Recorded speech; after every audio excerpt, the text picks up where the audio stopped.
What's happening, guys? So if you could tell from the thumbnail and the title, I blew up my diff.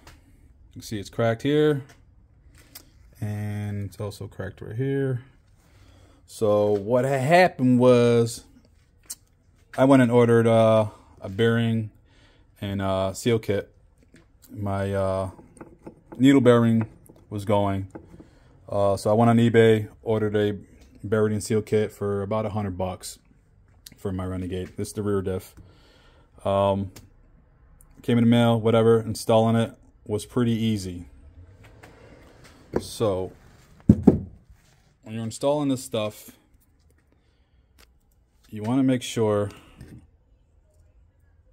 when you take these, here, take a good look at that. Destroyed this. Destroyed the pinion as well. All right, so these are tapered bearings, and in here is the, I forgot what you call this thing, the bearing race. But under this bearing race, there's not spacers. What do you call them? They're called man. Hold on one second. Let me look it up real quick. Okay, yeah, they're called shims. So there's also shims in this needle bearing, or pinion bearing. When you take this off, I still have this washer on here, or not washer, lock nut on here. When you take this off, here, actually, let me take it off so you guys get a better look. Okay, so pinion gear's out. We got two bearings, a spacer, a couple of shims within that spacer, and then you also have this. I don't know if you want to call it a spacer or what, but this sits in here, and underneath here you got some more shims.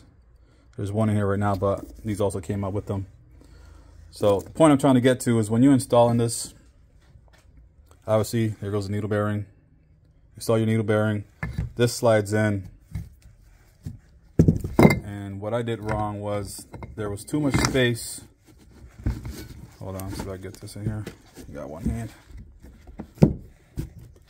Hammer. Okay. So that's actually not bad. But when I had the other shims in there, it was sitting something like this. It was too far out. And so obviously it slipped out, and it caused this to get out of gear, destroy the gears. You know, you want to get this done the right way professionally. There's other videos on how to do this. If you don't know what you're doing, I recommend do not do it, or just go buy a whole new setup. But if you do want to do this, apparently if you put everything back the same way you took it out, exactly the same way you took it out, you should be okay. But for some reason, I don't know if these bearings were, because I didn't check with my old bearings, they were bigger, but either way, this was too far back. And ways you could check that is, obviously you get that mustard, you put it on here, check your lash, and you know, you go from there on your best opinion, best judgment. And there shouldn't be too much play once you do have everything tightened up and buttoned up, torque to spec. And you definitely want to torque everything to spec, especially this lock nut. And you should be okay. I just redid my girl's 570 diff, new bearings and seals, took it for a ride. Hers so far is good, but she does not have the spiral pinion gear or the spiral gears. She has the other style. But long story short, I paid the price for an expensive lesson. Obviously I didn't want to buy another OEM rear diff. I believe they're going for about $1,200 or $1,100, but they are on sale for about $800. So I pulled the trigger and I went and got me a Mud and Wheels diff. Looks exactly OEM. Some people get it powder coated. I didn't see that option when I went on the website. But it comes with obviously everything installed. It comes with the seals. The one thing it does not come with is the filler plug, which I have a Quad Logic. Here, let me grab that.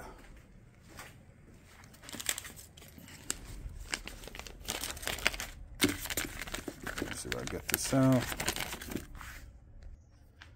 Have a Quad Logic filler plug.